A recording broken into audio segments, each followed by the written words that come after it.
नमस्कार साथियों, easy easy life YouTube channel पर आप सभी का हार्दिक स्वागत है। ये नहीं पढ़ा तो क्या पढ़ा की सीरीज में आज हम कक्षा 9 राजस्थान का स्वतंत्रता आंदोलन एवं शौर्य परंपरा के चैप्टर 2 का अध्ययन करने वाले हैं। तो आइए शुरू करते हैं। राजस्थान के क्रांतिकारी। दिल्ली की बादशाहत के विघटित होने के बाद ही यहाँ अंग्रेजों को अपने पांव पसारने का अवसर मिल गया था। राजस्थान में सामंतवाद के सबसे क्रूर और घृणित रूप अंग्रेजों के शासनकाल की ही देन है। परंतु इस काल के आरंभ होने के साथ ही उस शासन का विरोध भी आरंभ हो गया था। इस दौर की अनेक साम्राज्यवादी की विरोधी कविताओं का संबंध भरतपुर से है। यानी कि इस समय पर अगर अंग्रेजों ने के विरोध में जितनी भी साम्राज्य विरोधी कविताएं छपी या बनाई गई या लिखी गई, तो उन सब का संबंध भरतपुर रियासत से है। ठीक है। मराठा सरदार होलकर ने यहाँ पर शरण ली थी। भरतपुर के राजा रंजीत सिंह ने अंग्रेजों से संधि के बावजूद होलकर को अंग्रेजों के हवाले करने से इनकार कर दिया था। इस पर अंग्रेजों ने भरतपुर पर हमला किया था। यहाँ पर ये कुछ पंक्तियां दी गई हैं। आछो गोरो हट जा, भरतपुर को रे गोरा हट जा, भरतपुर गढ़ बांको किलो रे बांको, गोरा हट जा। गोरा यहाँ पर अंग्रेजों को कहा गया है। इसी तरह से यहाँ पर और भी अच्छी कविताओं की पंक्तियां देखने को मिल रही हैं। भरतपुर से संबंधित एक कविता कवि राजा बांकीदास की है।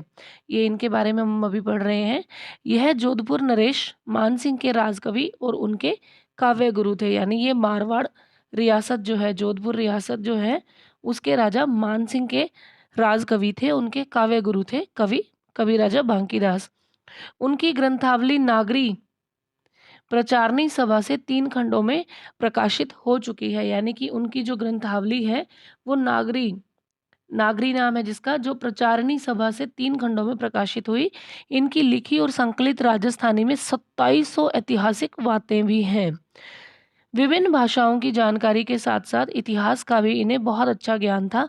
इनका निधन 1833 में हुआ। तो ये हमने किसके बारे में पढ़ा है? कविराज बांकीदास के बारे में। अब और कुछ पंक्तियां भी हैं। उतन विलायत किलकता कानपुर आविया, ममोई लंक मद्रास मेला, यलम दुर्वहन अंग्रेज वाटन चला, भरतपुर उपरा हुआ मेला। तो ये कहते हैं कि विलायत से आकर अंग्रेज अपने इल्म के बल पर, अपनी शक्तियों के बल पर कलकत्ता कानपुर बम्बई मद्रास तक अधिकार करते चले गए और अब वो भरतपुर पर भी चढ़ाए। ये सब नगर जिस देश में है उसका नाम भरतखंड है। अंग्रेजों ने जो फौज बटोरी है ना, वह इसी देश के विभिन्न विभिन्न प्रदेशों के लोगों से बनी है। और सही भी है। यहाँ के राजाओं ने ही अंग्रेजों को बहुत ज़्यादा सहायता दी और खुद के जो डिस्प्यूट्स थे उसको ख़त्म करने की बजाय बाहरी लोगों की हेल्प की, जिन्होंने और ज़्यादा इसका बुरा हाल कर दिया। तो ये कुछ पंक्तियाँ आगे भी हैं। कविताओं में उल्लास का स्वर है क्योंकि अंग्रेज आक्रमणकारी विजयी न हुए थे।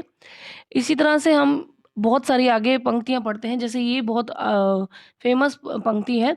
आयो इंग्रेज मुल्क रे ऊपर आहस लीदा खींची उरा, धनिया मरे न दीदी धरती धनिया उभो गई धरा। अंग्रेज मुल्क पर चढ़ आए हैं, उन्होंने देश का सत खींच लिया है। अब के स्वामियों के कभी प्राण रहते भी धरती उनके हाथ से निकल गई। इस गीत के अंत में राज्यों का नाम लेकर कवि ने उनके स्वामियों को फटकारा है। आगे ये रियासतों के नाम दिए गए हैं जिन्होंने अंग्रेजों का साथ दिया और अपने अपने गौरव का विनाश कर लिया उन्होंने। ठीक है। तो काफ़ी उग्रता है उनकी पंक्तियों में। देश को गुलाम होना था, वह हो गया है। जब आज़ाद होना होगा तब हो जाएगा। तुम्हारे किए बिना अब कुछ नहीं होने का, सच्ची बात को मैंने सच्चाई के तरीके से प्रकट कर दिया है। अंग्रेजों से संधि करके गद्दी बचाए रखने वाले सामंत वास्तव में स्वाधीन नहीं है। यह बंकीदास के सामने ये बात सत्य है, उनके सामने स्पष्ट है। आगे स्थिति बदलेगी यह आशा भी उन्हें है। तो ये उस वक्त के जो कवि लेखक हुए हैं उन सब ने अपनी कलम की ताकत से उस चीज़ों को बताने की कोशिश की है, जनमानस में उल्लास और जोश जगाने की कोशिश की है कि राजा लोग साथ नहीं दे रहे हैं, लेकिन हमें गुलामी से निकलने के लिए प्रयास करते रहना चाहिए। तो आगे देखते हैं, सन 1857 से पहले ब्रिटिश फौज पर कुछ सैनिकों ने राजस्थान में विद्रोह किया था। इस प्रसंग में डूंग जी और जवाहर जी प्रसिद्ध हुए थे और उन पर लोकगीत लिखे गए। राजस्थान स्वतंत्रता संग्राम काव्य में दिए गए विवरण के अनुसार 1818 में अंग्रेजों ने संधि की थी। लगभग सभी रियासतों ने इस समय तक संधियां कर ली थी और अंतिम संधि जो है वो सिरोही राज्य ने की थी 1823 में। फिर है शेखावटी क्षेत्र के लोगों ने इस चीज का विरोध किया था। सब तरफ रियासतों के द्वारा जब अंग्रेजों से संधियां की जा रही थी तो जनता बहुत त्रस्त होती जा रही थी। विरोध के दमन के लिए अंग्रेजों ने शेखावटी के में जब विरोध शुरू हुआ तो अंग्रेजों ने शेखावटी ब्रिगेड को संगठित कर दिया। 1834 में डूंग जी के नेतृत्व में इस ब्रिगेड के कुछ सैनिकों ने विद्रोह किया। देखिए 1857 से कहीं पहले 1838 में विद्रोह हो जाता है, लगभग 19 साल पहले। 1838 में अंग्रेजों ने डूंग जी को पकड़ लिया, यानी कि 1834 में डूंग जी के नेतृत्व में यहाँ पर विद्रोह होता है और इनकी गिरफ्तारी अंग्रेज कब करते हैं? 1838 में। उन्हें आगरे के किले में कैद कर दिया गया।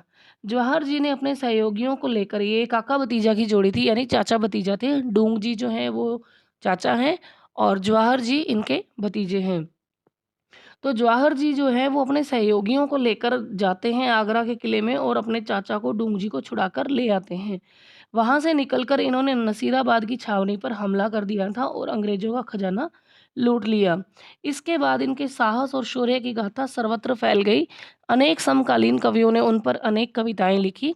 लोक में उनसे संबंधित गाथा जो छावनी के नाम से प्रसिद्ध है गाई जाने लगी, क्योंकि इन्होंने नसीराबाद छावनी को लूटा था। तो ये छावनी नाम से इनके ऊपर एक कविता लिखी गई जो बहुत ज़्यादा प्रसिद्ध हुई है।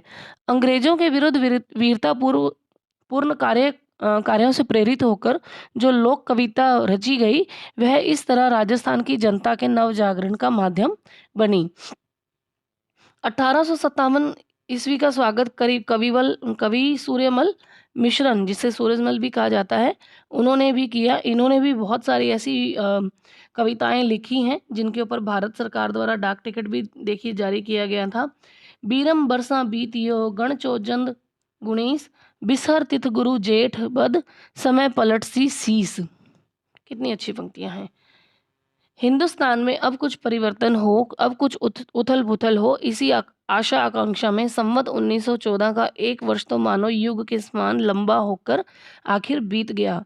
पर नए साल के आरंभ होते ही जेठ बदी पांचम व गुरुवार के दिन, यानी सन 1857 का जो समय था, विषधर नाग ने अंग्रेजों की देह में अपने जहरीले दांत गड़ाकर एकदम पलटा खा लिया। जेठ में न तो संवत 1914 ईस्वी समाप्त हो सकता है, न ही 1857 ईस्वी आरंभ हो सकता है। संभवतः यह जेठ बदी बदी होता है अमावस वाले दिन, ये पूर्णिमा सुदी को पूर्णिमा वाले दिन कहा जाता है। तो जेठ बदी पंचमी वह दिन है जब युद्ध आरंभ हुआ था। काल सर्प ने अंग्रेजों को डसकर उस दिन पलटा खाया। स्वाधीनता संग्राम शुरू होते ही किसी कवि की यह भावात्मक प्रतिक्रिया इतिहास में अभूतपूर्व है। इसके बाद सूर्यमल जनता को संघर्ष के लिए प्रेरणा देते हुए और भी दोहे लिखते रहे हैं। सूर्यमल की उत्कृष्ट कृति वीर सतसई के संपादकों ने उसकी भूमिका में कवि पर सन 57 के संग्राम का प्रभाव स्वीकार करते हुए लिखा है।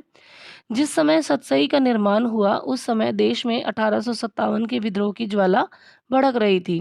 सारा देश विदेशी सत्ता का तख्ता पलटने के लिए व्यग्र हो उठा था।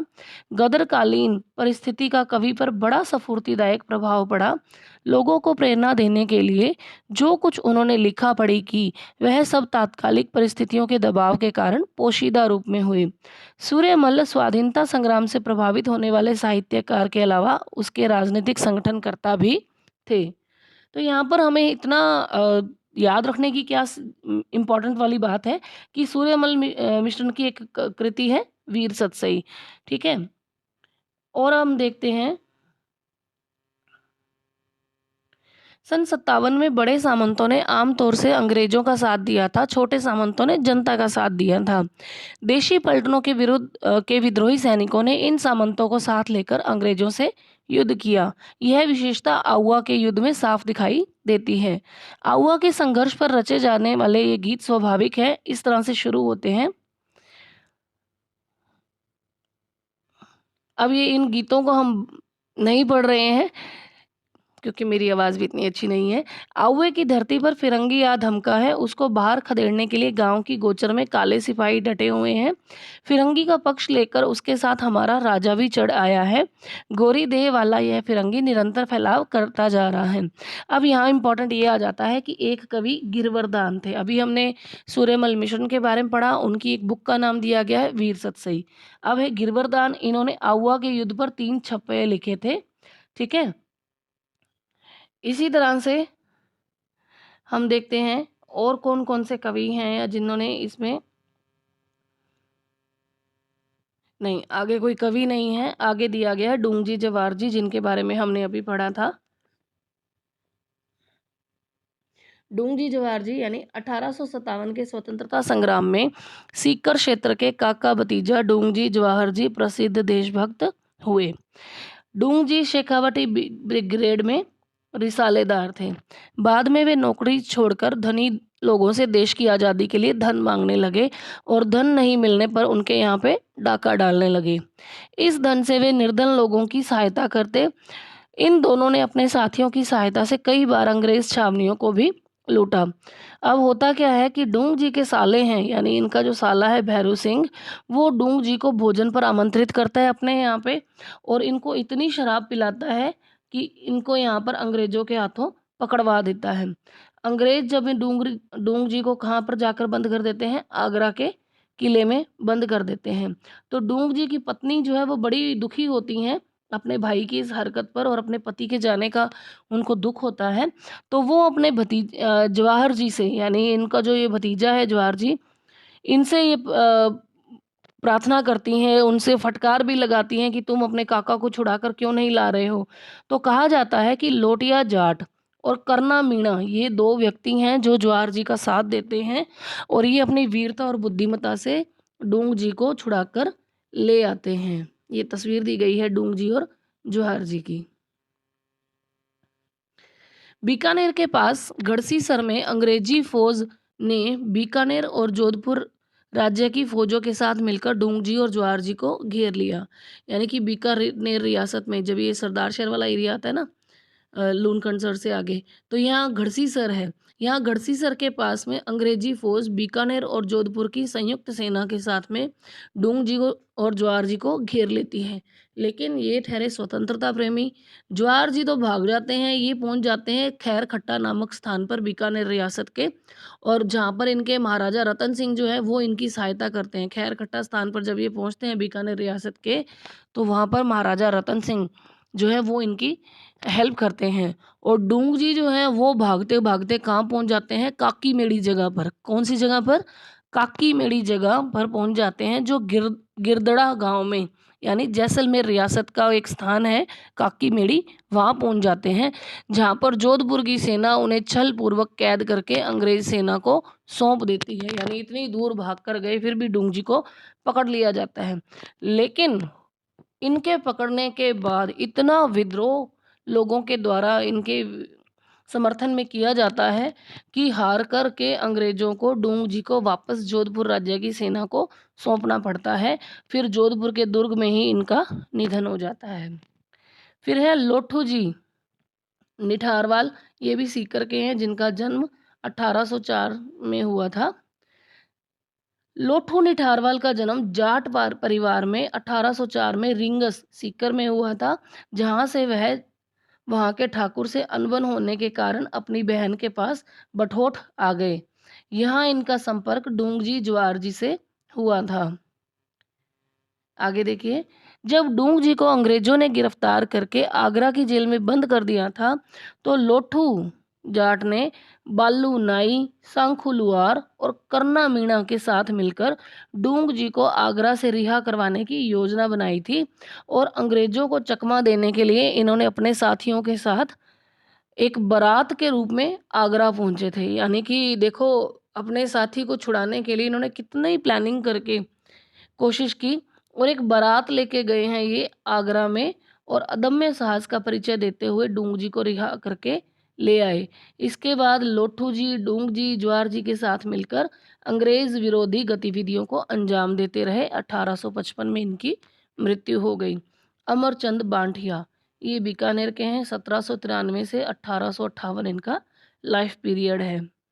ठीक है, ये बहुत बहुत इम्पॉर्टेंट क्वेश्चन है। आरपीएससी ने कई बार इनके बारे में क्वेश्चन पूछा है, अमरचंद जी बांठिया के बारे में। तो आइए देखते हैं ये क्या थी इनके बारे में बात। देश के प्रथम स्वतंत्रता संग्राम 1857 ईस्वी में राजस्थान के प्रथम व्यक्ति जिन्हें ब्रिटिश सत्ता ने फांसी पर लटकाया था, यह राजस्थान निवासी अमरचंद बांठिया थे, जो ग्वालियर में अपना व्यापार चलाते थे। इन्होंने अपनी पूरी धन संपत्ति तांतिया टोपे को देने का प्रस्ताव किया था, जिससे वह आज़ादी की लड़ाई को चालू रख सके। और इनकी यही कुर्बानी जो है भामाशाह बनने की, यानी कि जब इन्होंने तांत्या टोपे को 1857 की क्रांति में पूर्ण रूपेण अपनी अपनी पूरी संपत्ति दे दी थी कि आप युद्ध लड़िए, आप हथियार लाइए, आप योजना बनाइए, उसको एग्जीक्यूट कीजिए, हम आपके साथ हैं। यही कुर्बानी उनकी जो है इनकी फांसी का कारण बनी। राजस्थान के ये प्रथम व्यक्ति कहे जाते हैं जिन्हें ब्रिटिश सरकार ने, तत्कालीन ब्रिटिश सरकार ने फांसी की सजा दी थी। राजस्थान के प्रथम व्यक्ति थे ये जिन्हें फांसी पर लटकाया गया था। फिर है विजय सिंह पथिक। विजय सिंह पथिक ये वो नाम है जिससे 18 ये कोई भी एग्ज़ाम हो अगर हम देखते हैं कि इनका नाम ज़रूर आता है। ये बहुत बड़े समाज सेवी या बहुत बड़े स्वतंत्रता सेनानी भी रहे हैं। बहुत बढ़िया इन्होंने काम किया है, क्रांतिकारी थे ये। भारत के प्रसिद्ध क्रांतिकारी भूप सिंह, जिनका मूल नाम है भूप सिंह, ये बाद में विजय सिंह पथिक के नाम से जाने गए थे। इनका जन्म 1882 में ग्राम गुठावली, जिला बुलंदशहर, यूपी में हुआ था, लेकिन इनकी कर्म भूमि राजस्थान थी। विजय सिंह पथिक वीर भारत सभा और राजस्थान सेवा संघ के संस्थापक थे। संपूर्ण भारत में किसान आंदोलन के जनक व चोटी के क्रांतिकारी थे, जिनका गहरा संबंध बिजोलिया किसान आंदोलन से था। अजमेर में सशस्त्र क्रांति की क्रियान्विति, क्रांतिकारियों की भर्ती, प्रशिक्षण में महत्वपूर्ण भूमिका निभाई थी।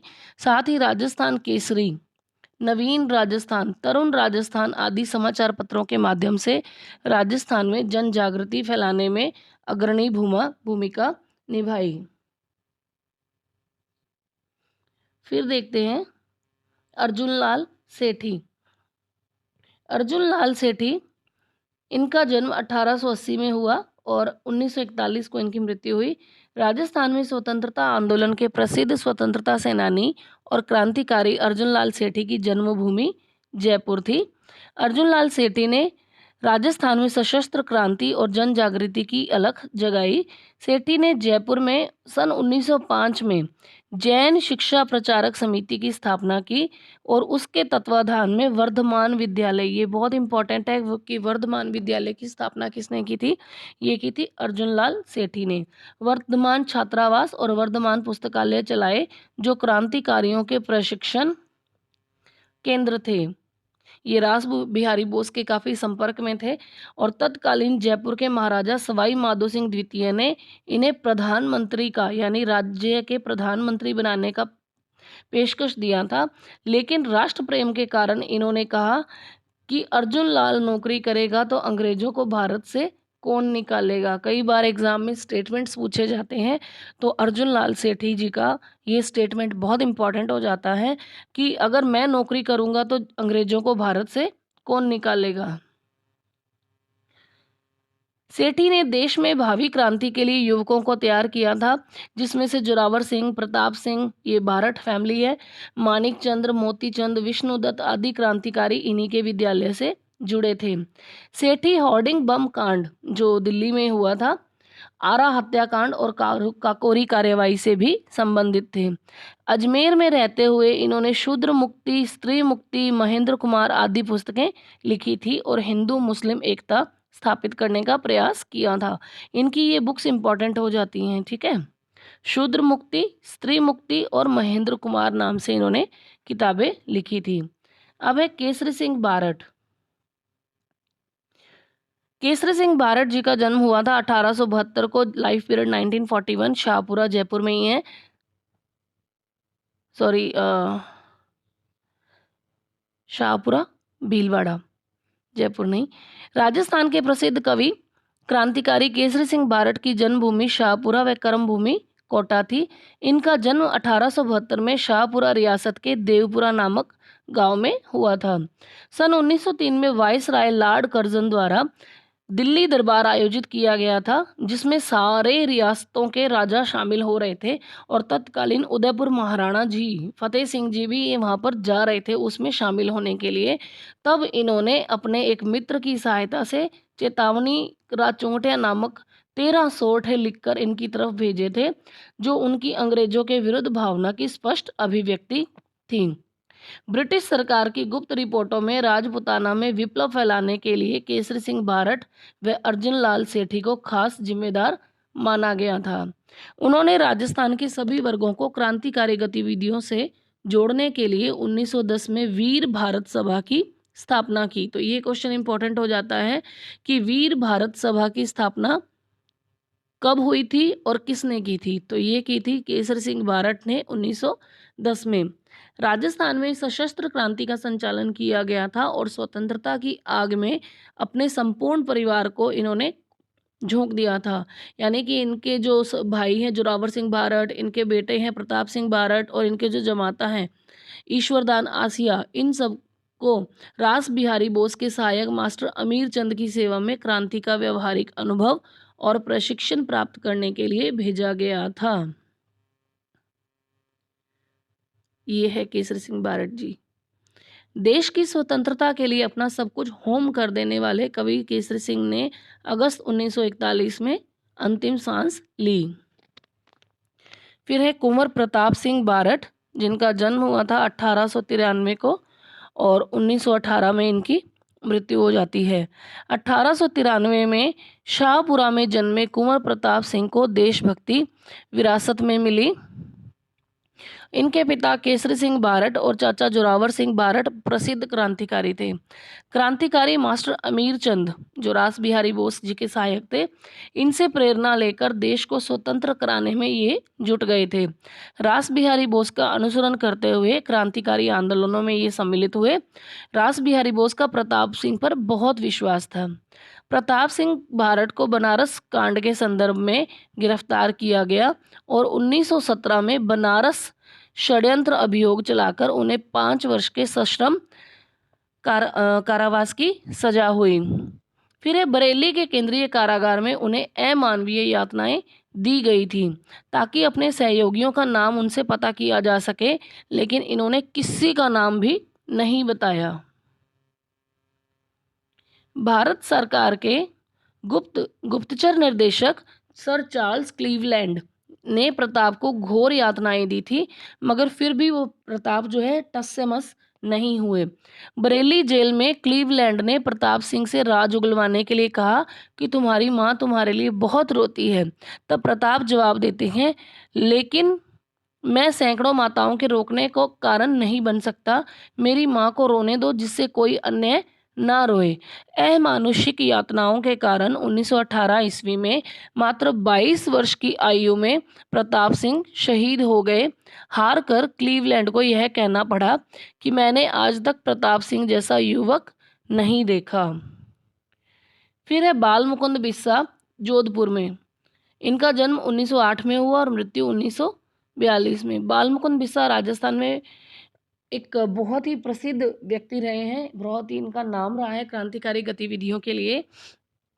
इन्होंने नागौर में चरखा संघ और खद्दर भंडार की स्थापना करके इसका प्रचार प्रसार किया था। इन्हें राजस्थान का जतिन दास कहा जाता है। बाल मुकुंद बिस्सा का जन्म डीडवाना तहसील के पीलवा गांव में एक साधारण से परिवार में हुआ।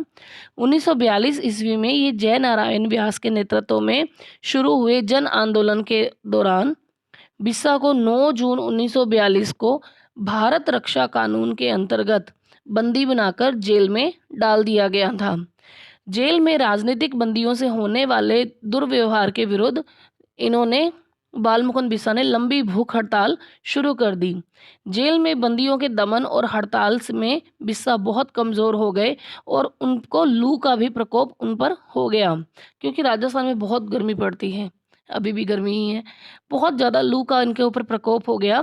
तो 19 जून को उन्हें वार्ड से जेल में अस्पताल भिजवाया गया, जहां अधिकारियों की लापरवाही के कारण उनका उसी दिन निधन हो गया।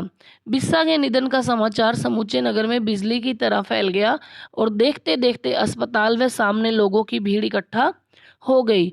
उस जमाने में लगभग 1 लाख लोगों ने मीलों पैदल चलकर उनकी अंत्येष्टि में भाग लिया था। तो आप अंदाज़ा लगा सकते हैं कि इतनी ट्रांसपोर्ट फैसिलिटीज़ 1942 के टाइम पे इंडिया में नहीं थी।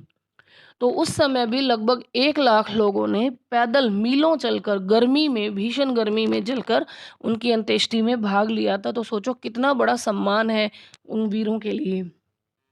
फिर है सागरमल गोपा। सागरमल गोपा जैसलमेर में जन्मे सागरमल गोपा जीवन पर्यंत अपनी जन्मभूमि के दुखों को दूर करते रहे।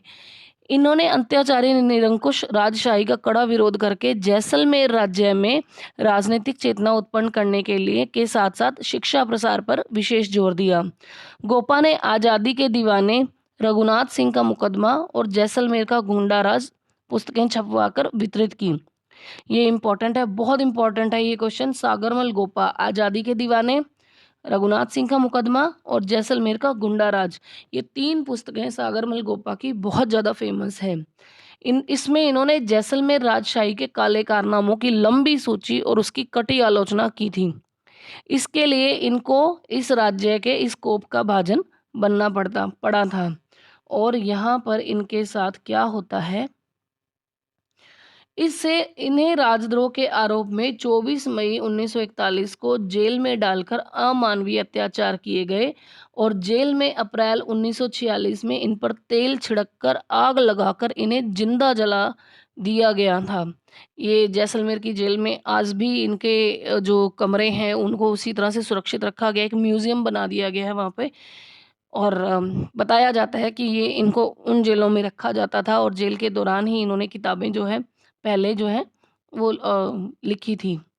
फिर है नाना भाई खांट, रास्तापाल डूंगरपुर। नाना भाई खांट का भी अपना एक इम्पोर्टेंस रहा है क्रांतिकारी गतिविधियों में। अब देखते हैं, डूंगरपुर प्रजामंडल ने उत्तरदायी शासन की स्थापनार्थ एवं रियासती अत्याचारों के विरुद्ध 1947 में आंदोलन चलाया था, जिसे माणिक्य लाल वर्मा का निर्देशन प्राप्त था। रास्तापाल के नाना भाई खांट ने प्रतिज्ञा की थी कि जब तक मेरी जान रहेगी तब तक मैं अपने गांव रास्तापाल की पाठशाला बंद नहीं होने दूंगा।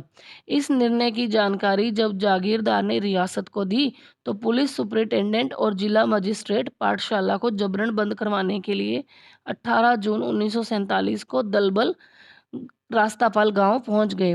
नाना भाई खांड ने उत्तर दिया, प्रजामंडल के आदेश से ही पाठशाला बंद की जा सकती है। मजिस्ट्रेट कहते हैं कि मैं महारावल का आदेश लेकर आया हूं। तो नाना भाई कहते हैं कि मैं उनका आदेश मानने से इनकार करता हूं। तब डंडों और बंदूकों के कुंदों से पाठशाला के आंगन में ही नाना भाई खांड की निर्मम हत्या कर दी गई और बंदूकों के प्रहारों से आघातों से वो इतने घायल हुए कि उनकी मृत्यु हो गई। उसी टाइम पे इनके जो सेंगा भाई हैं, एक और अध्यापक थे, उनको पीट पीट के लेकर जाया जाता है।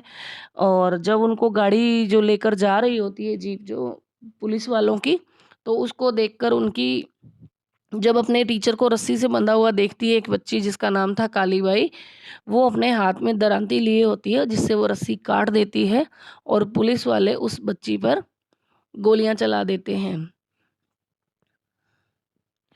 फिर है सरदार हरलाल सिंह झुंझुनू। सरदार हरलाल सिंह का जन्म झुंझुनू जिले के हनुमानपुरा गांव में 1901 में हुआ। सरदार हरलाल सिंह अशिक्षित थे। हरलाल सिंह ने रियासती एवं जागीरदारी जुल्मों का डटकर विरोध किया। किसान एवं प्रजामंडल आंदोलन में इन्होंने सक्रिय भूमिका निभाई। विद्यार्थी भवन झुंझुनू की इन्होंने स्थापना करके उसे राजनीतिक एवं सामाजिक गतिविधियों का केंद्र बनाया।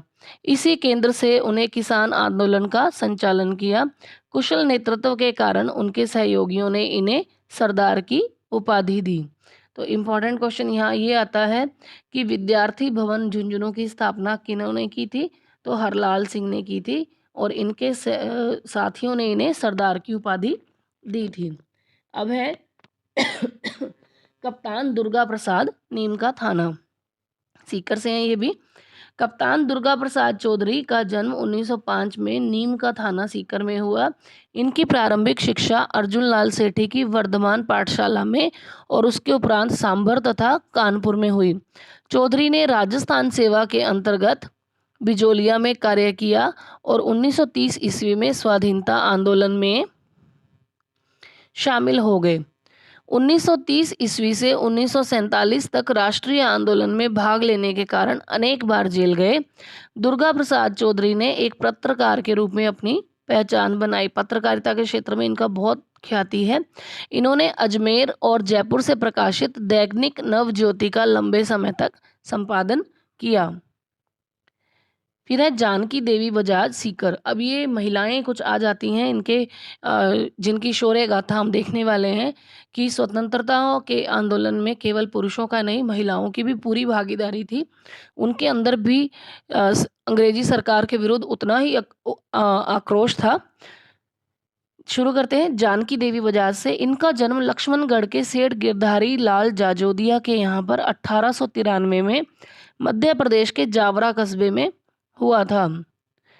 1902 में जमना लाल बजाज के साथ जानकी देवी का विवाह हुआ। जमना लाल बजाज, जिन्हें गांधी जी के 5वें पुत्र कहा जाता है, इनका विवाह इनके साथ होता है। जानकी देवी का विवाह हुआ है जमना लाल बजाज जी के साथ और इन्हें ससुराल वर्धा में रहना पड़ा। वर्धा कहाँ है? महाराष्ट्र में। सर्वप्रथम जानकी देवी ने जड़ परंपराओं की तिलांजलि दी, तभी खुलकर सत्याग्रह में भाग ले सकी। बजाज जी के देहांत के बाद इन्होंने गौ सेवा संघ की इनको अध्यक्ष बनाया गया। ये जयपुर प्रजामंडल के अधिवेशन में 1944 के अधिवेशन की अध्यक्ष भी चुनी गई। देखिए कितनी इंपॉर्टेंट चीज़ें हैं इनके बारे में कि इनको जयपुर प्रजामंडल का जो 1944 में जो अधिवेशन हुआ था उसकी इनको अध्यक्ष चुना गया था और इनको गौ सेवा संघ के अध्यक्ष भी बनाया गया था। अब है अंजना देवी चौधरी, ये सीकर से हैं। इनका जन्म 1897 में सीकर जिले के श्री माधोपुर में एक मध्यम वर्गीय अग्रवाल परिवार में हुआ। इनका विवाह 1911 में राम नारायण चौधरी जी से हुआ। अपने पति की इच्छा अनुसार 20 वर्ष की आयु में पर्दा प्रथा का इन्होंने त्याग किया। राष्ट्रीय स्वतंत्रता संग्राम में सहयोग का संकल्प लिया। 1921 से 1924 में इन्होंने मेवाड़, बूंदी राज्यों की स्त्रियों में राष्ट्रीयता, समाज सुधार की भावना को बढ़ावा दिया और उनके साथ सत्याग्रह का कार्य भी किया। चाहे दलितोत्थान का कार्य रहा हो या अन्य रचनात्मक कार्य, इन्होंने अपने पति का, श्री राम नारायण जी चौधरी का भरपूर साथ दिया और समस्त रियासती जनता में गिरफ्तार होने वाली पहली महिला थी। यानी कि राजस्थान के समस्त रियासतों में जनता में से गिरफ्तार होकर जाने वाली पहली महिला कौन थी? अंजना देवी चौधरी थी। अब है रतन शास्त्री, ये हीरालाल शास्त्री जी की पत्नी है। इनका जन्म 15 अक्टूबर 1912 में खाचरोद मध्य प्रदेश में रघुनाथ जी व्यास के यहाँ पर हुआ। इनका विवाह हीरालाल शास्त्री से हुआ। 1929 में ग्राम सेवा, ग्रामोत्थान और जन सेवा के उद्देश्य से इन्होंने वनस्थली में हीरालाल शास्त्री जी द्वारा लड़कियों की शिक्षा के लिए स्थापित जीवन कुटीर कार्यक्रम में पूरा सहयोग प्रदान किया। रतन शास्त्री ने सन 1939 में जयपुर राज्य प्रजामंडल के सत्याग्रह आंदोलन में सक्रिय रूप से भाग लिया और 1942 के भारत छोड़ो आंदोलन में भूमिगत कार्यकर्ताओं और उनके परिवारों की सेवा की। फिर है रमा देवी जयपुर से। इनका जन्म जयपुर में वैद गंगा सहाय के घर में हुआ था। इनका विवाह 7 वर्ष की उम्र में ही हो गया था और 11 वर्ष की आयु में ये विधवा हो गई थी। देखिए कितनी अजीब बात है कि इतनी छोटी उम्र में विवाह भी हो जाता है और इतनी छोटी सी उम्र में ये अपने पति को भी खो देती हैं। बाद में गांधीवादी विचारधारा रखने वाले नेता लादूराम जोशी से इनका पुनर्विवाह होता है। विवाह के बाद इन्होंने खादी पहनना प्रारंभ कर दिया। नौकरी छोड़ पति के साथ राजस्थान सेवा संघ का कार्य किया। बिजोलिया आंदोलन के समय पंडित लादूलाल जोशी की पत्नी रमा देवी 1931 में बिजोलिया गई, जहां उन्हें गिरफ्तार कर लिया गया। उन्हें वहां से निकल जाने को कहा गया था, लेकिन उनका जवाब था, जब तक किसानों पर अत्याचार बंद नहीं होंगे वे यहाँ आती रहेंगी। इन्हें वहां के कोतवाल ने अपमानित किया, पिटाई की, किंतु ये दृढ़ रही। 1930 व 1932 में सत्याग्रह आंदोलन और सविनय अवज्ञा आंदोलन में उन्होंने भाग लिया और जेल भी गई। तो आप देख सकते हैं मातृशक्ति को, ये जो बिल्कुल नहीं घबराई और अपने कर्तव्य पथ पर चलती रही हैं। अब है कालीबाई, जिनके बारे में हमने अभी ऊपर भी डिस्कस किया था। नाना भाई कांट और सेंगा भाई जो शिक्षक थे, इनके संदर्भ में। डूंगरपुर डूंगरपुर जिले के गांव रास्तापाल की निवासी भील कन्या कालीबाई रास्तापाल की पाठशाला में पढ़ती थी। जून 1947 में डूंगरपुर महारावल के फरमान के बावजूद जब रास्तापाल की पाठशाला बंद नहीं की गई, तो पुलिस सुपरिटेंडेंट और मजिस्ट्रेट दलबल सहित पाठशाला बंद कराने पहुंचे। जब पुलिस ने पाठशाला बंद कर उसकी चाबियां उनके सुपुर्द करने का आदेश दिया, तो प्रजामंडल के कार्यकर्ता नाना भाई खांट ने मना कर दिया। इस पर सिपाहियों ने नाना भाई खांट की पिटाई कर अध्यापक सेंगाबाई को ट्रक से बांधकर घसीटना शुरू कर दिया। तो 13 वर्षीय बालिका भील भील कालीबाई, जो अपने खेत में घास काटकर लौट रही थी, जब उसने अपने गुरु सेंगाभाई को ट्रक के पीछे घिसटते देखा, तो वह भीड़ को चीरती हुई ट्रक के पीछे दौड़ पड़ी और चिल्लाने लगी, मेरे गुरुजी को कहाँ ले जा रहे हो? ट्रक को रुकते देख उसने सिपाहियों की चेतावनी की परवाह न किए बिना दराती से सेंगाभाई के कमर से बंधी रस्सी काट दी, मगर तभी पुलिस की गोलियों ने कालीबाई को छलनी कर दिया। 18 जून 1947 को अंत में अपने गुरु को बचाने के प्रयास में कालीबाई ने 20 जून 1947 को दम तोड़ दिया। रास्तापाल में इसकी स्मृति में एक स्मारक भी बना हुआ है। फिर है किशोरी देवी। सरदार हरलाल सिंह, जो झुंझुनू के थे, सरदार हरलाल सिंह, जिन्होंने विद्यार्थी भवन झुंझुनू की स्थापना की थी, इनकी पत्नी किशोरी देवी ने अपने पति के साथ मिलकर शेखावाटी क्षेत्र में जागीर प्रथा के विरोध में राष्ट्रीय आंदोलन में भाग लिया। सीहोट के ठाकुर मान सिंह द्वारा सोतिया का बास नामक गांव में किसान महिलाओं के साथ किए गए दुर्व्यवहार के विरोध में सीकर जिले के कटराथल नामक स्थान पर किशोरी देवी की अध्यक्षता में एक विशाल महिला सम्मेलन 1934 में आयोजित किया गया, जिसमें इस क्षेत्र की लगभग 10,000 महिलाओं ने भाग लिया। इसे वापस देखिए, ये क्वेश्चन कई बार पूछा गया, आरपीएससी सेकेंड ग्रेड में तो पूछा भी गया है। ये है किशोरी देवी, पत्नी किनकी है? ये सरदार हरलाल सिंह झुंझुनू वाले। ठीक है। अब इन्होंने शेखावाटी क्षेत्र में जागीर प्रथा के विरोध में राष्ट्रीय आंदोलन में भाग लिया था। अब इन्होंने सोतिया का बास सोतिया का बास नामक स्थान पर शेखावाटी में किसान महिलाओं के साथ दुर्व्यवहार जो हुआ था, उसके विरोध में इन्होंने कटराथल कहाँ पर है? सीकर जिले में। यहाँ पर इन्होंने एक विशाल महिला सम्मेलन बुलाया, आयोजित करवाया, जिसमें उस क्षेत्र की 10,000 महिलाओं ने भाग लिया था। नॉर्मली अगर किसी को आवाज़ लगा देना तो कोई जल्दी से खड़ा नहीं होता, और इन्होंने 10,000 महिलाओं को अपने साथ एकजुट किया और इस जागीरदारी प्रथा का विरोध किया, महिलाओं के प्रति जो दुर्व्यवहार हुआ उसका विरोध किया। तो आप समझ सकते हैं कि उस समय महिलाओं में कितना जोश, कितना जुनून था अपने देश के प्रति, अपने समाज के प्रति, अपने कार्य के प्रति। तो आज के लिए इतना ही। जुड़े रहिए चैनल इजी इजी लाइफ के साथ। जल्द ही मिलते हैं एक और नए चैप्टर के साथ। चैनल को लाइक, शेयर और सब्सक्राइब करना ना भूलिए। पास में ही बने घंटी के निशान पर प्रेस जरूर करें, ताकि आने वाले वीडियोस की नोटिफिकेशन आपको समय पर मिल सके। तो इतना ही। हार्दिक धन्यवाद। आप